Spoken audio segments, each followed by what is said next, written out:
दस अवतार ताई के तीनों, ब्रह्मा विष्णु महेशा तीनों। कहते भाई 10 अवतार जो हिंदुओं में हुए वो इन्हीं के, इन्हीं निर्जन भगवान के जो सबसे यानी सतपुरुष के छोटे पुत्र 16 में से सबसे छोटे हैं। इनको 3 लोक का मतलब ये कि राजा बना दिया और तपस्या से जीवों को गिनती के ले लिया। यहाँ तो कोई गिनती नहीं है, लेकिन वहां से गिनती की मिली है। सूरतें गिनती की यहाँ मिली है, लेकिन यहाँ कोई गिन नहीं सकता।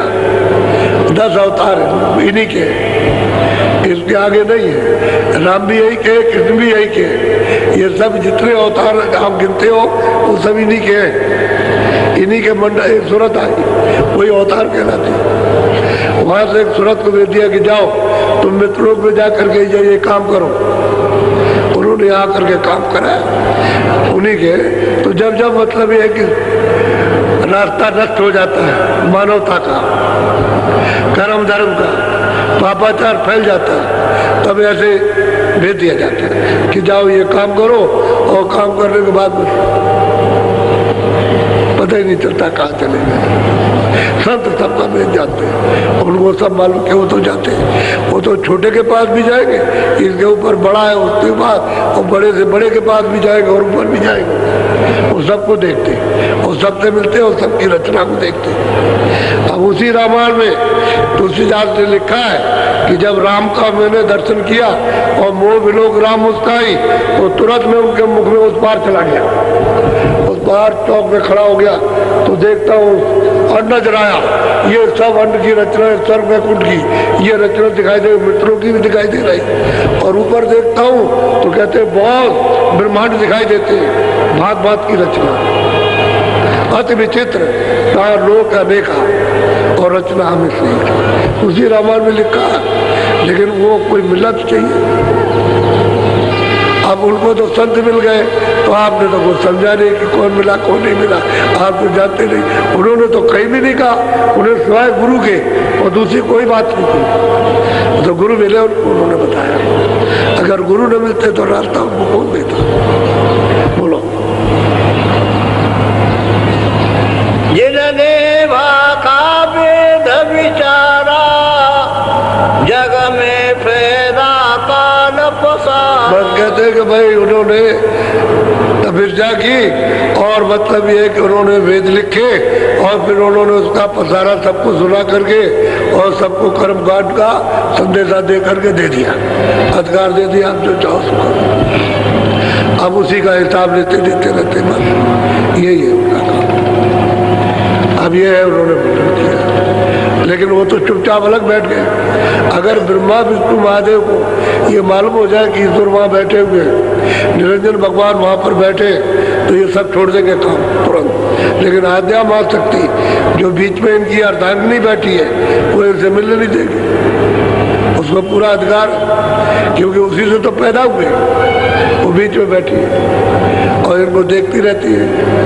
इसीलिए जब ये तपस्या करने गए तो आद्या महाशक्ति माता ने पूछा इनसे तीनों से कि उसी के तो है ये पुत्र, कि भाई तुमने देखा, तुमने पिता को देखा? तो ब्रह्मा ने कहा हमने देखा। विष्णु और शिव से पूछा तुमने देखा? क्या हमने नहीं देखा।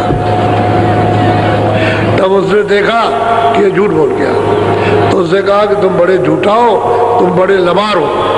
उससे कहा ब्रह्मा से कि तुम बड़े झूठे बड़े लबार हो और तुम्हारी जगत में कोई पूजा नहीं होगी, कोई पूजा नहीं करेगा। इंद्रों की पूजा ये सच बोले और तुम झूठ बोले, सब कुलमा तुम्हारा झूठा होगा।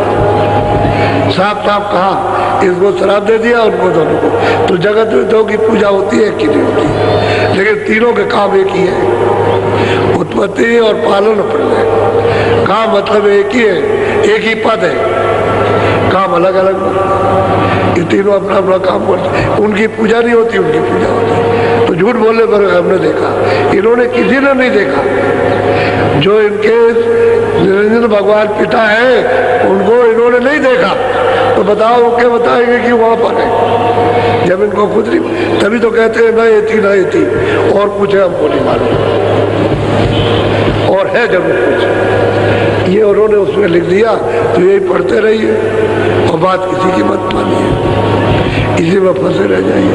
पहले ये बाहर की पूजाएं नहीं थी, साधना तो अंदर की थी पहले, लेकिन धीरे धीरे बाहर लोगों ने उतार दिया। अब बाहर लोग फंस गए, बाहर जाल में, रास्ता छूट गया। बोलो।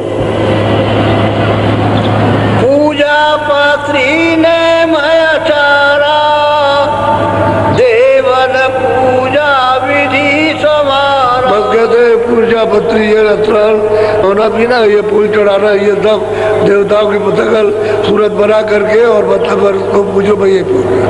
इसमें मतलब ये फंस गए। गोस्वामी जी महाराज कहते हैं इसमें फंस गए। अब वो कहते हैं कि भाई सीधे चलो घर, रास्ता तो तुम्हारे पास है, सीधे चले चलो। तो कहते बात तो ठीक कहता है, बात तो ये साधु ठीक कहता है, ये है छोकरा, उस समय कहते हैं लड़का है, बात तो ठीक कहता है, लेकिन जो सामने उसको नहीं मानता, गंगा जमुना को नहीं मानता, ये तीरथ व्रत को नहीं मानता। बात कहता है कि है, वो तो कहता है अरे भाई ये सामने उसको माने, तब तो हम समझे नहीं नास्तिक है। तो उनको गोस्वामी जी को काशी के विद्वानों ने कहा ये नास्तिक है, नास्तिक नास्तिक, ऐसा डंडोरा पीटा था। बुरा युद्ध हुआ है, कोई मामूली बात है। महात्मा मतलब ये है कि जवाब देते हैं तो सच जवाब देते हैं, लेकिन युद्ध करती है अनजान जनता युद्ध करती है, लड़ाई करती है। बोलो। संजम और उपवास बतावा, दामे सकल जीव। बस कहते हैं कि बाहर हमने संयम अंजम जो जिसको आया वो अपना बता दिया, सब जीव इसी में सब में फंसे। ये जो अंदर का रास्ता था, व्यास जी ने जब देखा कि ये बाहर मुख हो गए और अंतर्मुख इनका रास्ता बंद हो गया, तो उन्होंने ये बताने के लिए कि भाई अंदर चले जाएं, तो उन्होंने बड़ी बड़ी आदर्श पुरुषों की मूर्तियों की स्थापना जंगल में की, किसी कमरे शहर में नहीं, और कि जाओ वहाँ गाँव से बाहर और जा करके ऐसे बैठ जाना, ऐसे, और अपनी आंखों को उनकी आंखों को मिलाना और एक टक होकर के देखते रहना, तो दृष्टि से दृष्टि हिले नहीं, उनकी आंखों पर अपनी दृष्टि ठहरी रहे, और रोके ना, बस वही आंख बंद कर लेना तो अंदर की आंख खुल जाएगी, अंदर की तीसरी आंख खुल जाएगी। इस अभ्यास के लिए, अंदर जाने के लिए व्यास जी ने ये मुकर्रर किया था, ये पूजा। इस प्रकार की पूजा थी। फूल वूल नहीं चढ़ाते थे, वो जंगल में रख दिया और बसते करते, 1 घंटा 2 घंटा लोग करते थे, फिर आँख बंद कर लिया तो आँख खुल गई तो अंदर चल देते थे। इतनी साधना थी। अब वो भी आपने छोड़ दिया, वो सब बाहर लौटे। अब पुष्प चढ़ाना, ये चढ़ाना, ये करना, ये करना, वैसे में लगे। अरे किसी पुरुष की कोई चीज देखो तो उसको अगर है तो आप उसको देख लो जो ओरिजिनल है, जो तस्वीर है उसको देखिए आप।